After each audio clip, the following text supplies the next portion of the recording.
Listen, let's talk about relationships, y'all. I'm in one, you're in one, all God's children are in some kind of relationship, but many of us are in a marriage relationship. And if we're not, we desire it, or we have had conflict in it and we need help to figure out how to enjoy the marriage that we're in, pour into the marriage that we're in, or prepare for the marriage that we desire to be in. And so I have the privilege and pleasure this day of chatting with Miss Alice Sanders. So I have to tell you a little bit about how I came to discover her and how this interview came to be. Number one, she is a relationship coach, a communications expert who has over time discovered her passion and purpose in life in helping couples communicate better, to develop their marriages, to be intentional about developing healthy communication. And she does this in a variety of ways, and I'm sure we'll talk about that. But also, she is the author, the production person, the producer of the Love Journal, which is something that I had placed in my hand. So here are the two roads to Alice Sanders being on the podcast. First of all, she sent us a request to be on the podcast to talk about her expertise and to talk about encouragement for married people. And I saw that request, but y'all, we get a lot of requests. One of the reasons why Alice, her request jumped out at me is because before I got her request, I had the opportunity to have her love journal placed in my hands. By who, you might ask? Well, let's just say Miss Alice has some proud parents. Many of you know my dad is Dr. Tony Evans, and last year there was a ministry cruise that we were all on, and there were different points during that cruise where we set aside time to have meet and greets with those who were joining us for that adventure trip. And at one point during that meet and greet, her parents came across, they introduced themselves to me, they put the love journal in my hands. And when I tell you that they wanted me to know that their daughter, Alice, was the most amazing person on the planet, that she was really good at what she did, that she had worked really hard to put this love journal together. They wanted me to check her out. I had signed copies. It was a whole thing. So when I saw Alice's request to be on the podcast, I saw the love journal. I immediately thought, this is the same girl whose parents gave me this product. so, so it's my pleasure to get to dive in deeper. When I opened the love journal, I thought this is so important. Couples need to talk. And typically there is functional communication, especially when you get into the ins and outs of the everyday, and then don't add kids to the mix and scheduling. It's very easy for that communication to be only functional, for it to not be deep, for it to be only tactical. What are we doing with our money? When are we moving into this house? When are we going to sign up for this vacation? What are we going to do with these kids? It's very easy for people who are married to not be intentional about communication because life gets busy. And the ability to communicate well, and in the middle of communication where there's conflict involved, to have healthy communication, to see the other person, to know what the questions are to ask, the expectations that you should have, how to share your expectation. Communication is a whole thing. When I got married, I had 14 bridesmaids, and one of my bridesmaids at the time had been married for, gosh, probably 20 years. And when she was giving me advice, she just said one word: communicate, communicate, communicate. You have to keep communicating. My mother, at many marriage events that we would hold at our church, would say, you have to communicate. They can't read your mind. You have to tell them how you feel, tell them what you need, and tell them when they've met your needs and do a good job. You have to communicate. I know from my own experience being married for 22 years, and from the wisdom that I received over time with my mom and the wisdom that that dear friend gave me, communication matters.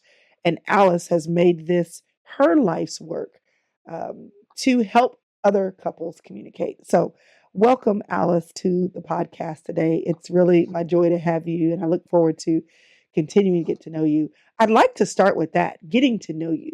Can you tell us a little bit about your marriage, your family, kind of what your positioning is, and how, who you are, and how you got to this point to be a relationship coach?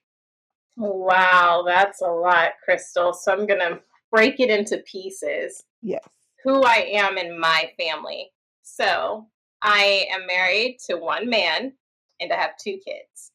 My two kids are boys. I have a 7-year-old and a 3-year-old who lets everyone know that his birthday is coming up soon and he's going to be 4. So I have my two boys. We've been married. My husband and I have been married for almost 12 years. August will be our 12th anniversary. And I love my family. And I like to tell people I'm happily married. And I like to say that boldly and confidently because I feel sometimes we don't say that. And I feel like often people don't realize that there are happy and healthy marriages that still exist. And so I am happily married. I love my family. I love what my husband and I are building together. And that's a little bit about me and the family. Well, let me pause and ask you this question. When you say you're happily married, what is that? Why are you happily married? What Ooh, makes you happy in I your love marriage? What do that. you like about your family life, about your husband, about being married? Sure. I always said that being married is like having a sleepover with your best friend. And so that's how I feel. I feel like me and my best friend are having sleepovers. Once the kids are asleep, guess what? It's movie time. Where's the movie? Where's the popcorn? Get the blanket. Let's catch up. Let's talk about what's going on. And so we have fun together. I feel that we have a good relationship where we are able to communicate, share the intimate things and the hard things, and we're growing, we're building something with one another. We're able to watch each other grow through life, and all of those things have helped create a healthy relationship. How long did y'all know each other before you got married? Girl, our little story is funny because we met through my cousin. So my husband lived in Alabama, I lived in Florida, and we had mutual friends which happened to be my cousin. So I was going down to Alabama for a wedding, and the sister who was not getting married, she was like, "Alice, I've got someone for you to meet." But I was like, I don't know. I don't know about these Alabama guys. I'm not sure. So she's like, "No, I'm just going to let them come to the reception." So lo and behold, while we're at the reception, in walks this hottie. I was like, "This man is very handsome." And she's like, "That's my friend. That's my friend." So we talked briefly because he was headed to another job, and we exchanged information through my cousin. And we literally talked long distance for maybe 3 months, and then we stopped. For a full year, we had very little communication, Why maybe did a you happy stop? birthday. Why did you stop? I stopped because I said he was too needy. I felt like he was always popping in and out, calling me all these pet names, saying that he wanted to meet up, etc. So that's why I stopped. No, so you stopped because and I mean I know I'm like taking you down a whole rabbit trail, but I It's just think okay. that that's so interesting because a lot of women can't do that. Like Mm, if I find a guy and he's a decent guy and I'm afraid I might not find another guy, we don't stop and we'll have these feelings of I'm not sure he's the right one. I'm not sure I want to waste my time. I don't want to waste his time. But we're afraid to draw a line sure. because we don't want to miss an opportunity. Mm. So I want to ask you what gave you the confidence to draw the line and to not a lot of women can do that. What is it about you, the way you're wired, the way you think about your life that made you go, yeah, no? To be honest, I don't even know if I could take all that credit because I was young. I was like 22, maybe. So I was in no rush to be in a relationship. I wanted one, but it wasn't a rush. So I felt, hey, I've got time. There's no worry. I was just getting out of grad school. So I didn't feel that pressure. But once we reconnected a year later and things started to get more serious, I would say that's when the fears started to set in. And the only reason I was able to continue is because I feel God really prepared me. Because I know that God, He knows how we're made. And so I remember even before my husband and I were officially together, like dating, I felt that God told me, He was like, changes are coming in your life and you're ready for it. And I didn't know Mm. what that meant. I was like, oh, maybe I'm about to get a new job. Oh, I'm about to move. I had no clue until maybe the first visit that my husband made to Florida after we started talking again. We were sitting on a chair at a park, and he mentioned something about, like, maybe we should make this relationship a little more serious, that type of thing. And I remember freaking out. On the inside, I said, I'm not ready for this. I'm not ready for this. And that's when God brought back to my memory. He was like, "No, I told you, changes are coming and you're ready." And I was just like, "Oh my God." So yeah, So when y'all got started again, how did that get kicked back off? he sent me a text at the top of the year.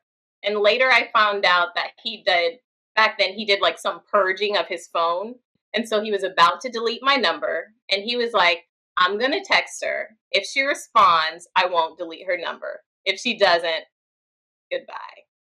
And so I responded. And that go around, it was different. I believe we matured over that year and it was different. So it was increments of 6 months. We just talked for 6 months and we became boyfriend and girlfriend. We're boyfriend and girlfriend for 6 months. At the end of that 6 months, he proposed. We were engaged for 6 months. At the end of that 6 months, we had our wedding. Wow, that's great. So was he headed into ministry when you met him?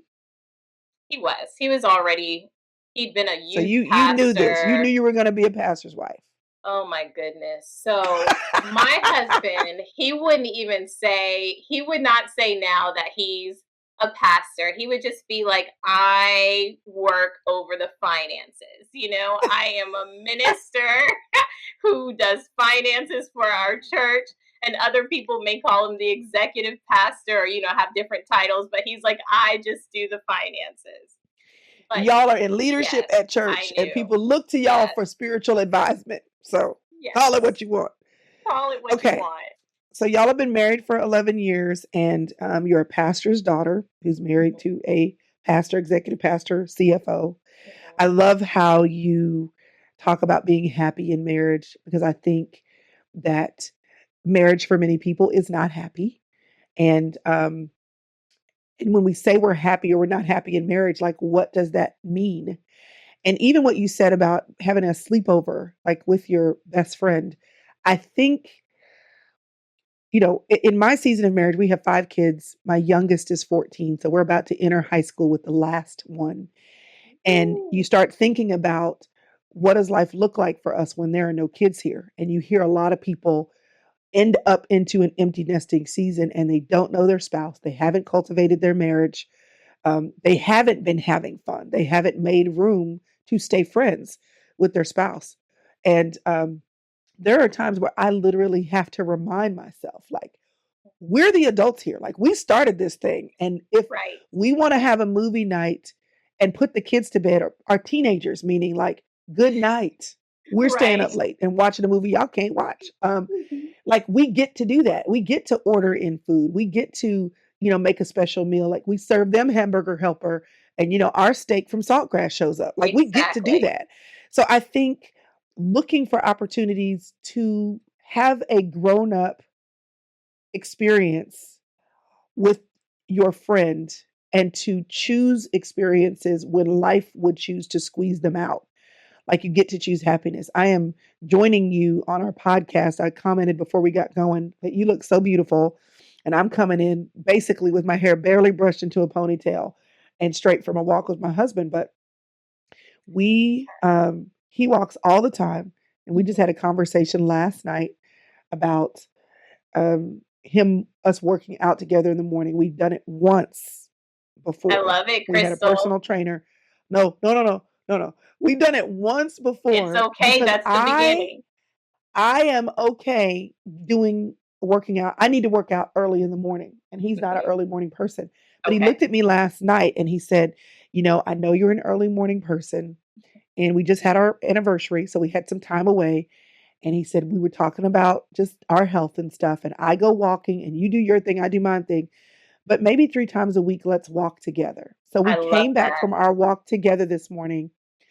And I just realized on our walk together that just making the space, and it wasn't a long walk, it was like 20 minutes, but making the space to walk side by side together just was a door to have conversation. It was a door to have conversation and to make a couple of jokes and talk about things that in the busyness of life we're not doing. And it was great. I was like, I went for a walk with my husband by the lake, that's not too far from our house and took a couple pictures because I was like, this is the stuff you do when you're dating, that you Yes. forget to do or you can quickly stop doing when you get Yes. married and life gets busy. I'm curious to ask you this. What made you say, you know what, I like communications. I think communications is a skill we all need, but I'm going to hone in on helping other people who are married to have better marriages, to have better Mhm. communication. What helped flip that switch on for you to not just be the person who has a happy marriage, but the Mhm. person who wants to help other people have happy marriages too? Sure. I have to comment on what you said a few minutes ago about the walks with your husband. Because Crystal, my husband and I started doing that this year because I'm on a little health journey. My husband he is very health conscious, okay? Very health What you conscious. trying to say without saying it is, I got a fine man. I do, but I mean, there are benefits, there are pros and cons, honey, pros and cons. Like just yesterday, I literally became angry because he had taken my chocolate covered pretzels and hid them somewhere. Because He's he's out trying of to town. help you get your health situation together. I said, I don't need that type of help. When I need your help, I will let you know. I will communicate it to you. But he has been helpful in other ways. And we've been doing walks also. And maybe 2 weeks ago, we only do them like once a week on Thursday, but they're like 30 to 40 minutes long. And last Thursday, when I came home, my heart was just so full. I was like, I love these walks because, like you said, it gives us a chance to reconnect. It gives us a chance to share. Sometimes I admit, being the type of person that I am, I have some topics that I want to cover. So I had like a little piece of paper in my fanny pack that I was like, okay, so now I'd like to talk about this. Did I tell you about that? But it's great because even research has proven that when we communicate with our spouses, approximately 20 minutes a day or so, you have a happier life. You have a happier relationship. You feel better about that relationship. So, for all those listening, go for a walk with your spouse. It Yeah, does wonders.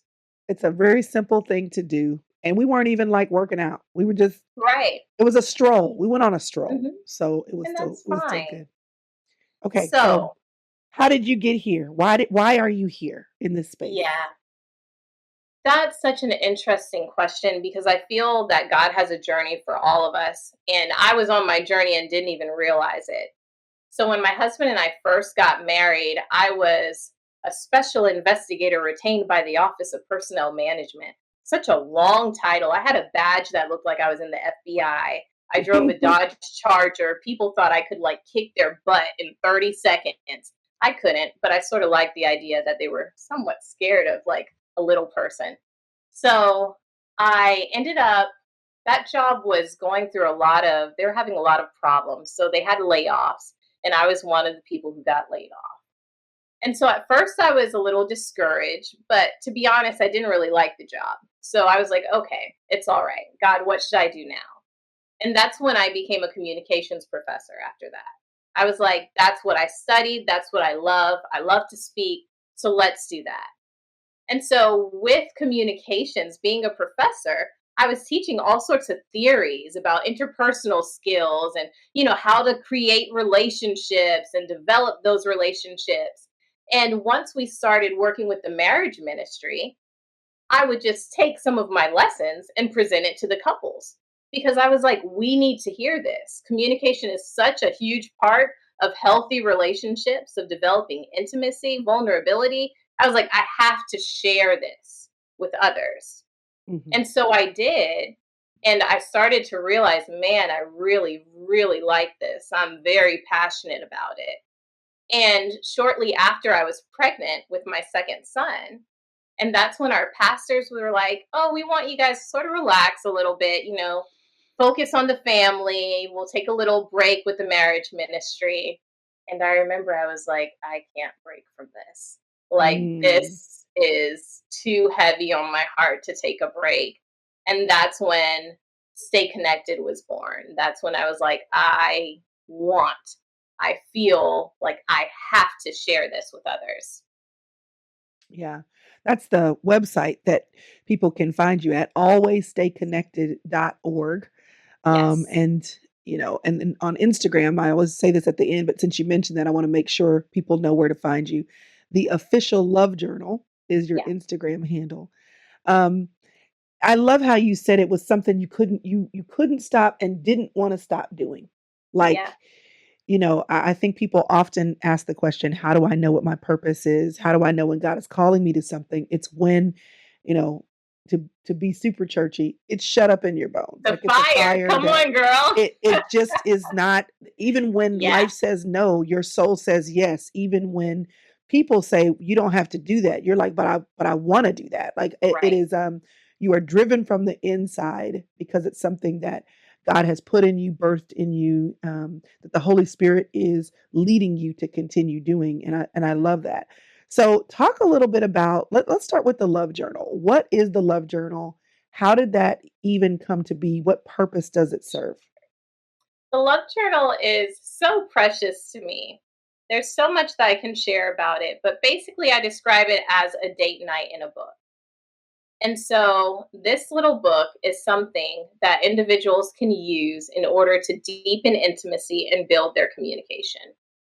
And it started on my husband and I, our first wedding anniversary. So, we've been married for a year. I guess I was 26 or something like that. And we were on a cruise in a tiny little room. We might even had bunk beds. Okay. So we're in this tiny room, but I remember I wanted to make that moment special. I was like, I want this to be memorable. And I'm so grateful for a husband who's willing to go along with my plans. So I pulled out this little red notebook, a flimsy red notebook, like in middle school, and I was like, okay, babe, this is what we're going to do. Let's write down all of our memories from our first year of marriage. What are the important memories? So we're going back and forth, and I'm writing them down. And then I was like, okay, now what have you learned in this year? Like, is there anything that you feel you've learned about marriage, about love? So he writes it down, and I write mine down. And then at the end, being the sappy person that I am, I was like, okay, now write me a love letter. And he's And like, he's okay, like, now you've gone too far. right. I was like, write me a love note. He's like, what do you mean? I'm like, just, like an affirmative little message, and I'll write you one. So he went along with it. He did. I wrote him one. We read it out loud. And in the end, I mean, I'm talking about it 11 years later. It Yeah. was really a momentous moment in our relationship. And so we continued to do that every anniversary in the same little red notebook. And we do the Mm, same thing. And so now I can literally pull out that notebook and I have like 9 years worth of our memories, of our lessons learned, of love notes to one another. And it was during the pandemic, I want to say, maybe a little bit before, maybe around 2019, where I felt, and this was the same time when our pastors were like, you guys take a little break. I felt God was like, Alice, I want you to make your red notebook, I want you to make it official. Like, I want mm, you to go in and I want you to create a journal for other couples to do the same thing that you and your husband did. And yeah, that's how it that's came great. about. I find that, in coaching in general, so whether you're talking about a career coach, a relationship coach, a life skills, life goals coach, the thing is, people you and I are question askers. So, like, you out of your own wiring, came to your husband and you had all these ideas of these questions that you like, you do that, right? And so, what I've realized is most people, whether you're talking about coaching or even a licensed counseling situation, one of my friends, dear friends, is a licensed counselor. She's been on the podcast many times and served as an encourager for the sister circle many times. Yeah. She said, my job is to ask the question that will prompt the person I'm presenting the question to. It will prompt them to give the answer because they have the answer. They're just not able to find their way to the answer. And I love so, that. my gift, my training, my expertise is knowing the questions that will help them to get the answer.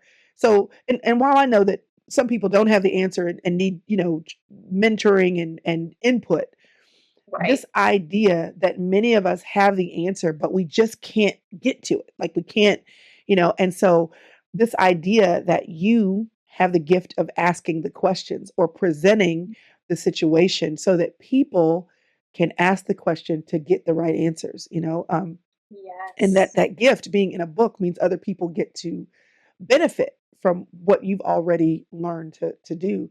And they may want to have communication with their spouse, but they don't know how to get it started, or people are not natural communicators. And so I want to talk, but I don't we just sit there in silence, not having And anything to say. So Crystal, that is exactly or all the time. People are like, I want to deepen intimacy. And when I say intimacy, I'm not just talking about sex.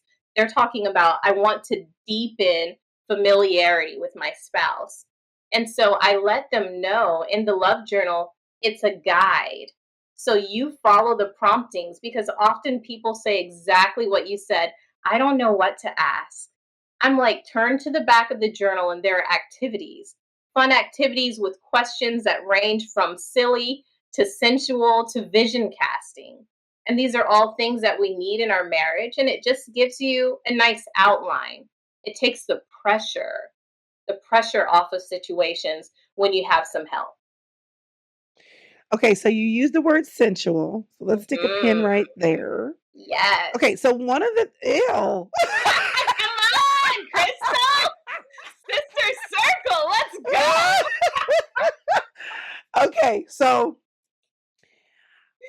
I think okay, so there was in fact, I reached out to her. I'm gonna hunt her down.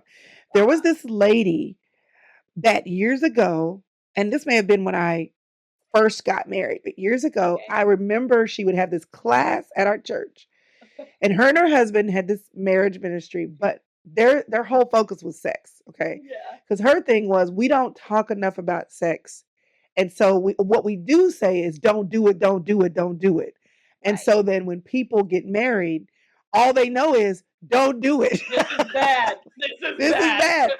And so I think that one of the things that particularly Christians have to deal with, um, there's the other side where if you weren't a Christian or even as a Christian, there is um, the word escapes me. What's the word when you sleep around a lot? Promiscuity. When there's promiscuity in your past, there is a whole litany of things that you have to deal with that you bring into marriage. Sure. But let's just assume for a second that's not on the table. Just the sheer opportunity that you have when you said marriage is opportunity to have a slumber party forever with your best friend. Marriage is also the opportunity to enjoy sex, to Mhm. explore each other physically. It is also the opportunity to um, to enjoy without embarrassment, something that God Right. gave to us as a gift. But again, we may not feel comfortable talking about it. We may not know what the questions are to ask. We may not, you just kind of do it. Right. And But you don't make it, oh, but you don't make it a point of discussion. So I love the yeah, fact that that's a part of the conversation. It's not just something to do, it's something to right. discuss. It's Um, something to explore. it's something to explore. So, do you think, like in your experience, do most of the couples that you and your husband talk to, um, is there, do you find that you run into people who are more free in that area or people who are more locked up? It sort of depends. Sometimes, like you mentioned, it depends on their past. Yeah. But for those who, like you mentioned, were maybe raised in the church or, they're used to the no, it's usually locked up. It's usually a matter of, I want this, but I'm embarrassed to say it. I don't like this, but they like it. So I'm just going to suck it up and take it. Okay. It's various things like that. And so, once again, it's that communication. It's making it easy. What I often suggest to those couples is I want them to do like a little check in. Rather it's creating a romantic night where we are specifically talking about sex. Maybe even we're going to have sex at the end of the night. So we're setting the atmosphere where it's romantic. We picked a date, Friday the 14th. That's our night. We're getting rid of the kids, putting them to bed early, whatever the case may be. And you're setting the stage. I like to say, use your five senses. What do you smell? What do you see? What do you hear? What are you eating? What does it feel like? All of those things play a role in setting up the atmosphere. And then talk. Maybe you have an activity from the love journal, which my favorite is, which do you prefer? And so you can guess various things that are in this activity. You talk about it. You answer the question, but you don't just say, oh, I prefer this. There has to be a why. Okay, we have to go into detail, allow the communication to take place, and then experience one another. There's no harm in that at all.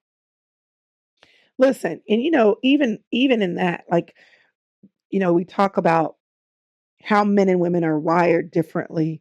And I know for years I've heard my dad when he talks about marriage, he'll say, for a woman, um, foreplay begins in the kitchen doing Right. dishes. And so all of these things lead up to this openness and availability in a physical way.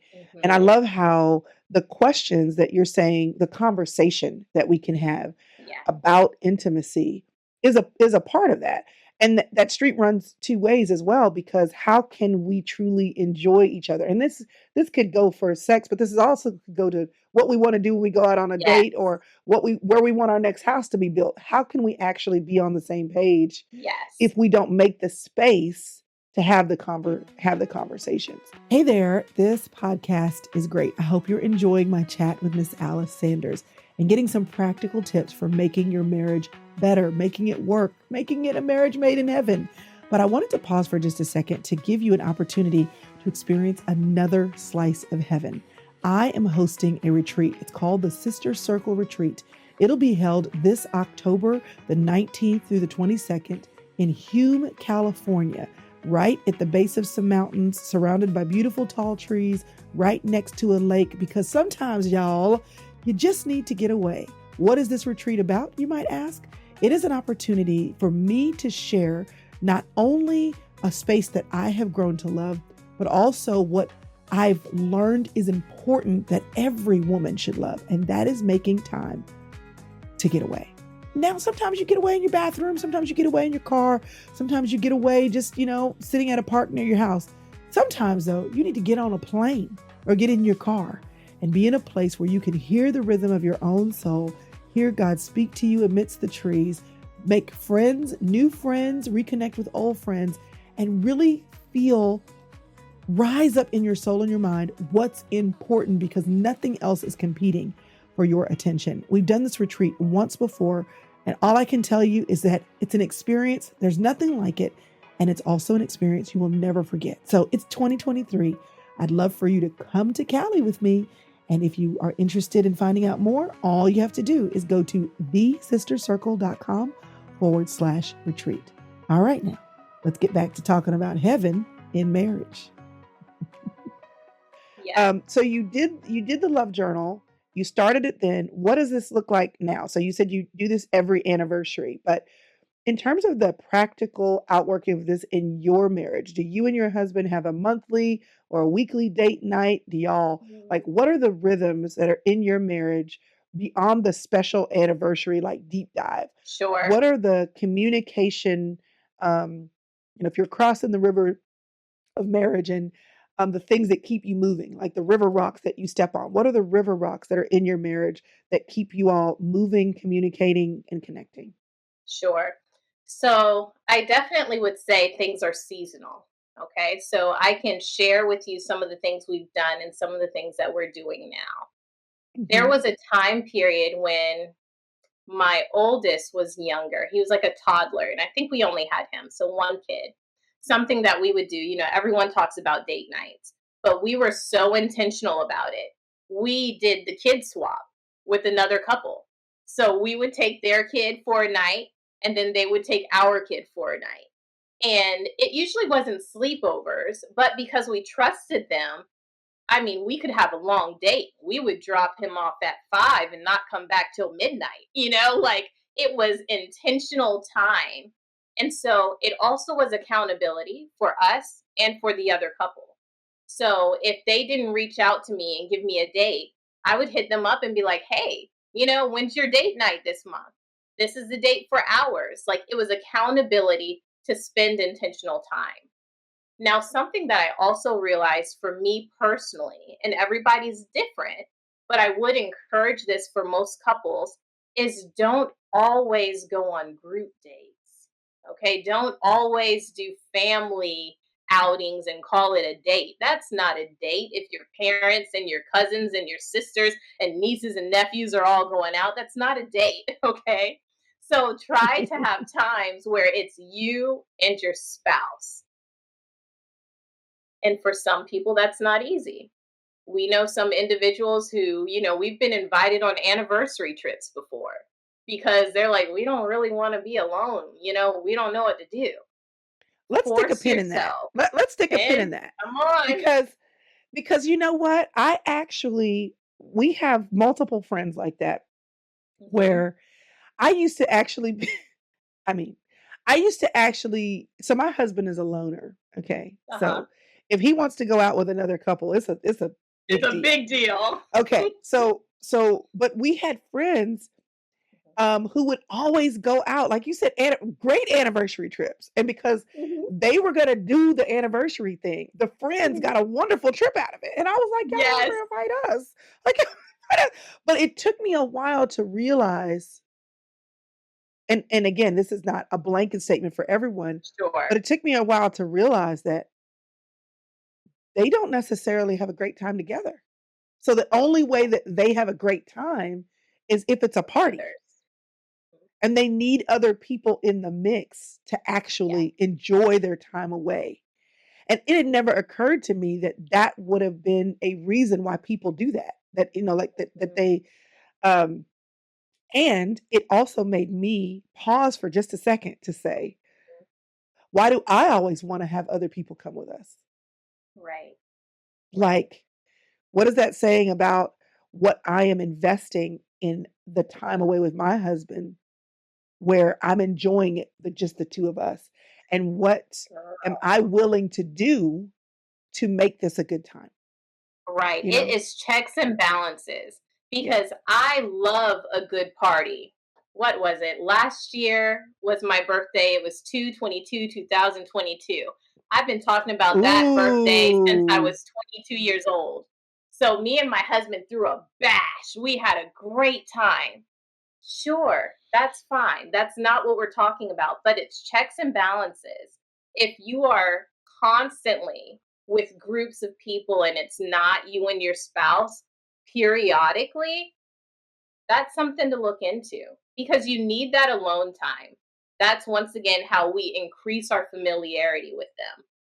I personally want my spouse to be able to say that he knows me better than anyone else. I Mhm. want to be able to say that I know him better than anyone else. And that comes through spending time and communicating. So let me add another pin right here. Hmm. So somebody's listening to you and they're Hmm. like, I mean, I married him. At one point I liked him. Right. But it's been 5 years, 7 years, 10 years, 15 Mhm. years, 30 years. Yeah. I could do with him or without him. Right. Like, For whatever the reason is, some people over time do grow apart, whatever the reason is, and there's a lot of reasons why that can happen. Because as we get married as individuals, we continue to grow and develop. We We do. continue to become. Yes. Um, and sometimes I'll never forget. I heard a pastor say once when he was doing a vow renewal for someone. He said, "God is the only person who can make sure that just like a key in a lock, how you fit together when you met and married, he is the only one that knows that this person and that person are still the key in the lock 25 Mhm. years down the road. He's the Wow. only one that knows what you need now and what you need later. And your job in Ooh. marriage is to stick with Mhm. this connection during the seasons where it seems like it doesn't fit. There will be Mhm. seasons where because of the weather, the lock just don't want to turn. There'll be seasons where you think, okay, do I need to remake another key? Because this one doesn't seem to slide in as easily. But God is the only one who knows who you need now, and that person will be who you need later. And during the ebbs and the flows of the season, you got to stay committed. And Yeah. but there are those seasons where people are like, this key don't fit no more. Like this, Right. we fit at one point, we don't connect anymore. We're not interested in the same things. They've gotten distracted. Yeah. He gets on my nerves. I don't feel respected. She doesn't respect me. That's real. So for the person who's listening right now, who is like, I get what you're saying, but yeah, no.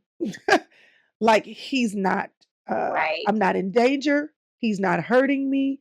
He is not abusive. Mhm. Um I mean there are guys who listen. I mean she makes my dinner, she makes sure I'm taken care of, she pays the bills. She doesn't Right. excite me anymore. He doesn't sweep me off my feet anymore. I'm Yeah. getting to see him in the reality of every day, and now I'm interested in this, or I'm interested in this, or I've grown here and he or she has not grown. They've been okay Yeah. to stay put. We are not on the same page. And I hear what you're saying, Alice, about staying connected, but we're no longer a fit. What Mhm. do you say to that person? There's so much because that's such a that that is definitely a common situation. One thing I'd say is seek a mediator. If you really want this relationship to work, seek a mediator. Whether you're going to a therapist, a pastor, a counselor, some type of coach, seek a mediator because outside eyes can always bring light to some areas that we don't notice. So that's one option. The other thing is, and this is something I ask couples when I'm counseling them in the beginning, I ask them, do you want this to work? And I think that's what everyone has to ask themselves. Yep. Do I want this to work? And if the answer is yes, and if it's an honest yes, then that now means that I need to put time and effort into changing it. And so, if your answer is yes, the next step is putting time and effort to change it.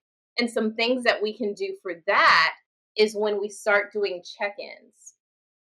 I love a good check in. A check in is simply, it could be daily, or maybe it's once a week. That's usually more feasible. It could be while you're going for a walk, or maybe it's while you're laying in bed. And a check in is simply a time to open up for communication. You're asking questions like, not just how was your day, it's more of an update. Like maybe did anything funny happen to you this past week that you haven't shared with me? Maybe it's something a little bit more intense. Have I bothered you? Did I do something that upset you this past week? Maybe it's a question like, how can I help you this coming week? All right, you're starting to ask these questions that let your spouse know you're invested and that you love them. And once we start to establish our foundation again, the flower is going to start to bloom. I saw a description of a potted plant, and her example was about sex. So the flower was your sex life, but she was saying it blooms from the intimacy in the pot. And that's your Mm, relationship in general. So your relationship can be the flower, but it blooms from the foundation. Are we connecting? And we connect through questions. We connect through time. All right. So we're going to spend time with each other. Let's do something fun. Let's try something new. That has been proven to help relationships. Both of you trying something new. We're going to go take a self defense course. We're going to do couples yoga. We're going to go parasailing. I mean, for those who are very adventurous, do something new. It could be simple, like we're going to put together a puzzle. Uh, I don't do puzzles, but they've got 1,000 pieces. Okay, we're gonna do a puzzle. Like, do something and do it consistently, and things will change. One, because God will honor your efforts. That is always my prayer. God, honor my efforts. Rather, that's in my relationship, with parenting, with exercise. Lord, honor my efforts, and watch God move and turn things around. Wow. Wow. That's so good. So I would love to know, like, practically, like you kind of threw out some general examples. Right now, Mhm. what are some of the things that you and your husband are doing to have fun together? I mean, you mentioned puzzles and you say you don't do puzzles, I but don't like, do what are some fun puzzles. dates that you've been on recently? Some things you tried, like right Yes. now or within the last few months or coming up? What are some things that are Sure. working for y'all or y'all are actually doing right now? So, as I mentioned to you all, I'm on a journey, somewhat like you, Crystal, trying to be a little bit healthier.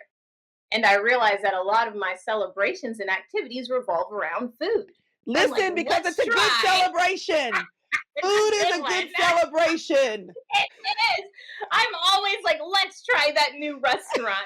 That's my date night. Let's order food in from so and so, and I get genuinely happy and excited. Yes.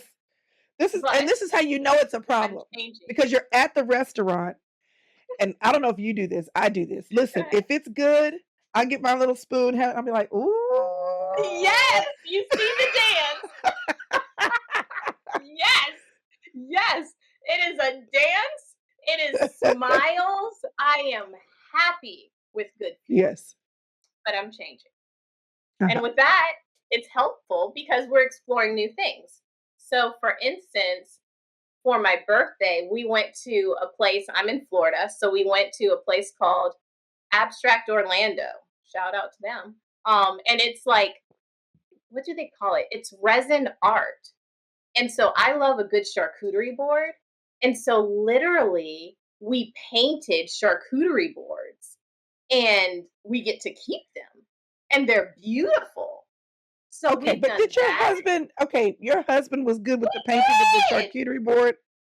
He thinks he's an artist to my birthday. So, he was like, okay, I'm doing this What do because you you want to really do? want to do Yeah. it.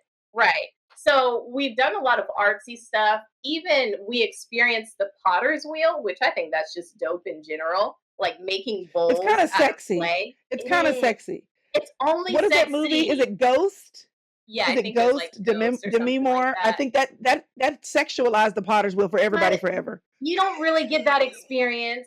I think it's only sexy if they're sitting behind you. Like only one person could sit on the seat.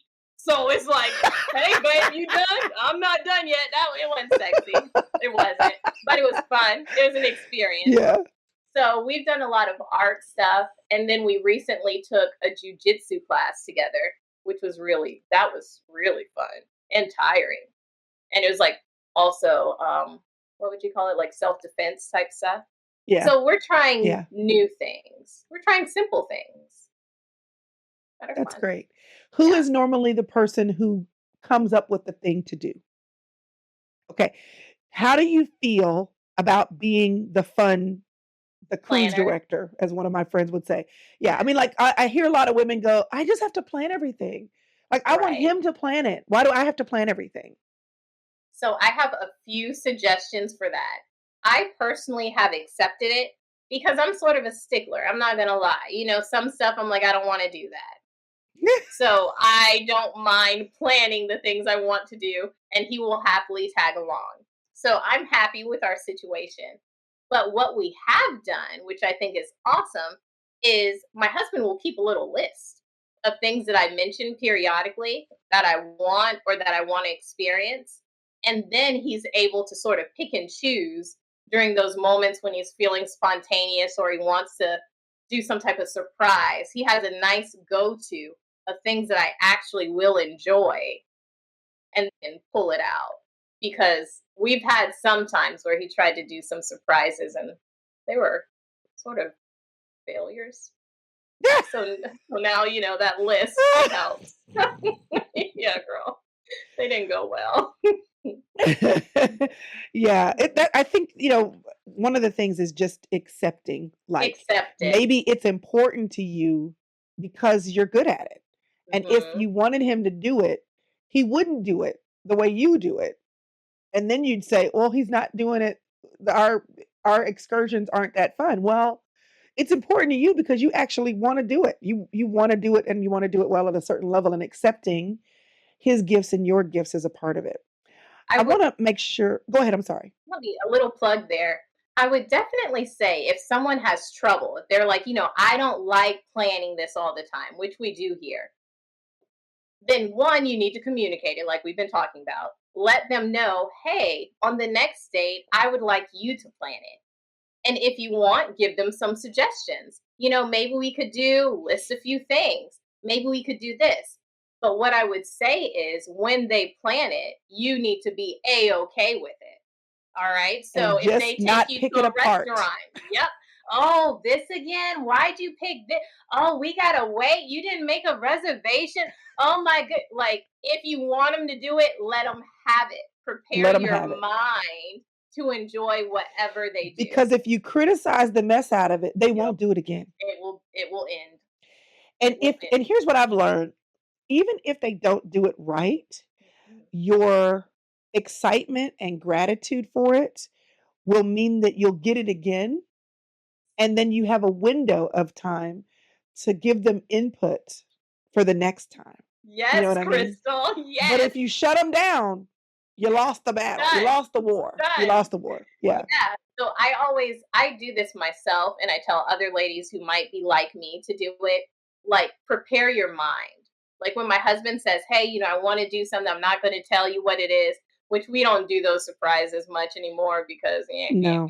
No. He's but learned. I don't right. I it's don't better to just tell me in just advance. yeah, just let me in on it and I'll help. It's okay.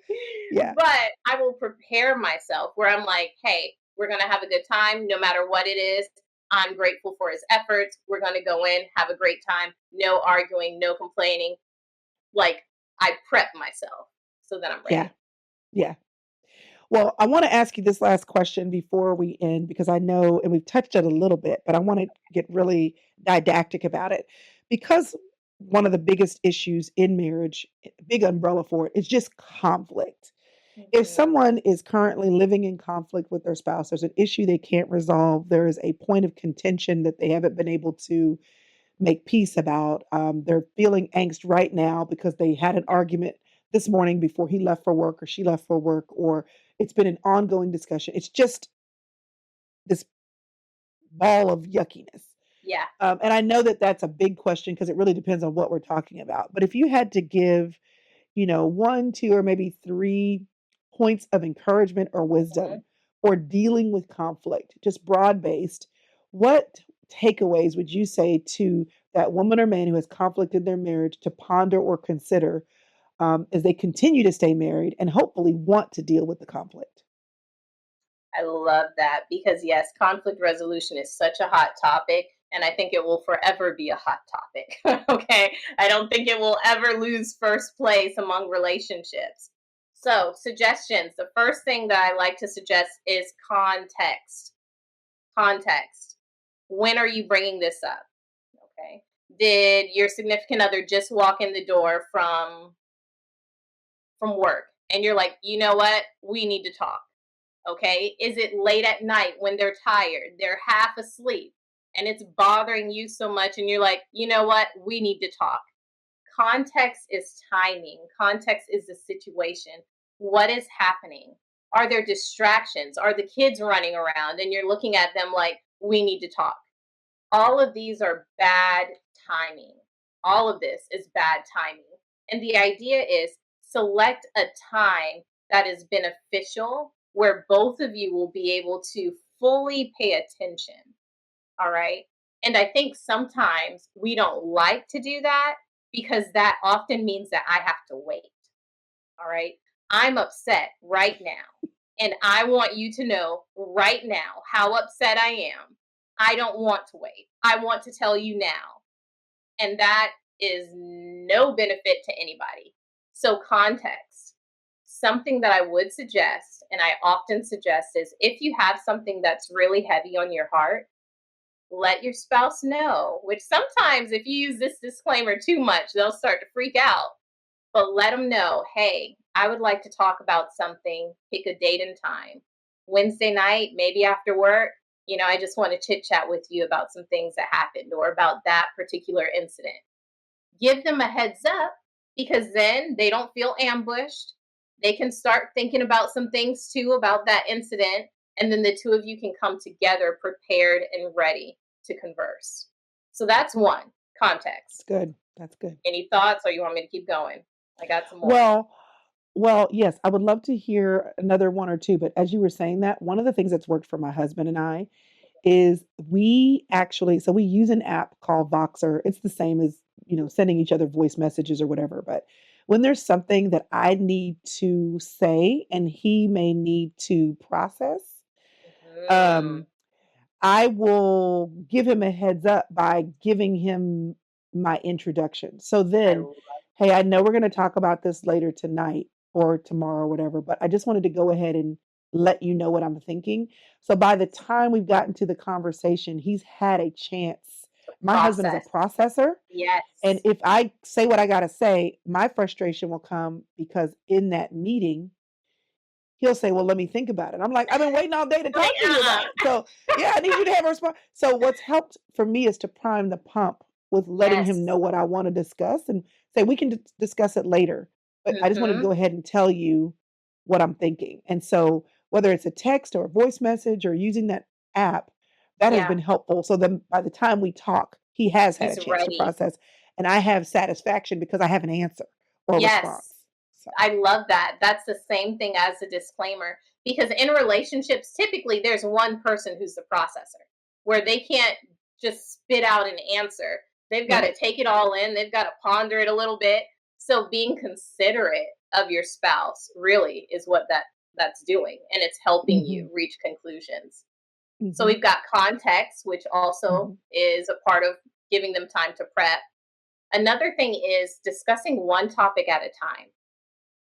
We help our couples No, I realize wanna go through my list of 71 things. one topic at a time, one topic. And that means I'm not, oh gosh, this is so much. We don't want to just pour all of these complaints on the individual that we love. So we, one, need to check our motive. Is your motive to get revenge? Is your motive to make them feel bad? Is your motive to, like sometimes our motives can be really nasty. So let's check that motive. And then, two, don't pour all of your complaints at once because eventually the person receiving them, they're going to either deflate or they're going to fight back. And there's no resolution that comes from that. That's So good. select That's good. one topic. And while we're discussing that topic, don't allow it to go and veer into all these other, well, that's because you did such and such last month. And then the child did this. And no, we are only talking about help me bathe the baby. That's it. Nothing else. And we're going to come to a resolution about bathing the baby. And then we'll talk about last month when your mama said such and such. So keep it at one topic at a time. Don't blend them because it gets messy and we can't resolve anything. We walk away angry and there's no resolution. Okay, one more. What's one more tip for conflict resolution before we end?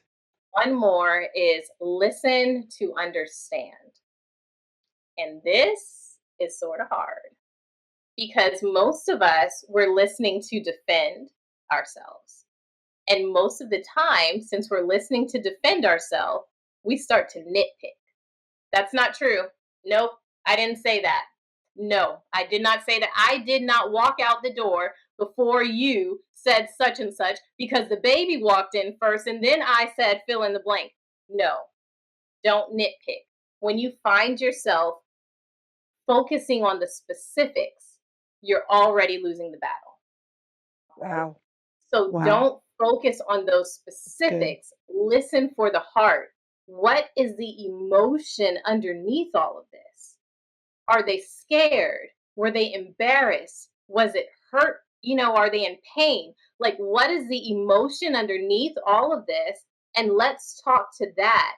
Babe, I'm so sorry. I did not mean to hurt your feelings like that. I want you to know that I love you. That was not my intention. And maybe if you did intend to hurt their feelings, apologize. The Mm. power of an apology, verbally saying, I apologize for the words I said. Leave it at that. Don't say, but when you did such and such, it made me. No, I apologize for the pain I caused you. Mm. Please forgive me. Shut it down. That's it.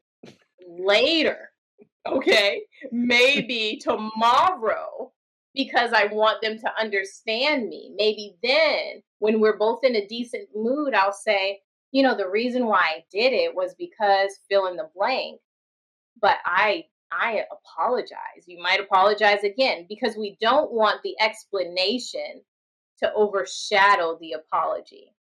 So try to keep those Wow. separate. I don't want the explanation to overshadow the apology. That's a whole situation right there. That's so good. Listen, you are so full of wisdom. It's very clear that we could go on and on and on and on. But I want to make sure that we don't end our conversation without underscoring how anyone who's listening can find out more about you. Again, the website that you need to go to if you want to connect more with Alice Sanders is alwaysstayconnected.org. And there you're going to find a hub for all the ways you can get connected with her on Facebook, YouTube, Instagram. But also, as we alluded to earlier, Alice offers relationship coaching for you and your spouse one on one. There are courses, there are even events. There's a marriage retreat coming up in August. We've got a few more spaces. We keep it intimate, but we do have a few more spaces available. Yeah, so that's in August, and as you heard earlier, this is her passion, and along with her husband, they are passionate about marriage in their local church, but also passionate about helping you in your marriage should you need assistance, a little lift, some encouragement and support, some coaching to make things go well. And also, don't forget about the Love Journal, which you can also grab by going to that website or on Amazon. If you're like, I want a better relationship with my spouse, if the answer to your question the question is, if you want this to work, do you want this to work? And your answer is yes. Then, like Alice said, then you have to be willing to do the work. And if you're like, well, I don't know. I don't know what to say to him. He doesn't know what to say to me, or she doesn't want to talk to me anymore. I feel like it's too late. You're still married. It's not too late. Pick up some tools that will help you to dig deeper. And if you were sick with anything else and you wanted to be well, you would go to the doctor and find out what is the prescription. Yes. Well, marriage is no different. If it's not as healthy as you would like for it to be, then pick up some tools, pick up some Yeah. prescriptions. And Alice is here along with her husband in different capacities to provide help. Are there any closing thoughts that you would like to share as we wind up our time? So one thing that I do want to share is just the idea that start with start with dating. Start with building that love again. Be intentional about connecting, having fun. And if you need some assistance with that, I do have a free tool. Like if you go to my Instagram and the little link tree link, click on that and it will send you to, I think it's like a free guide to dating. Like it's a simple guide for date nights in your house. What can I do? Like a little checklist. What can I do to make our in home date night special? So pick that up. Use that as step number one.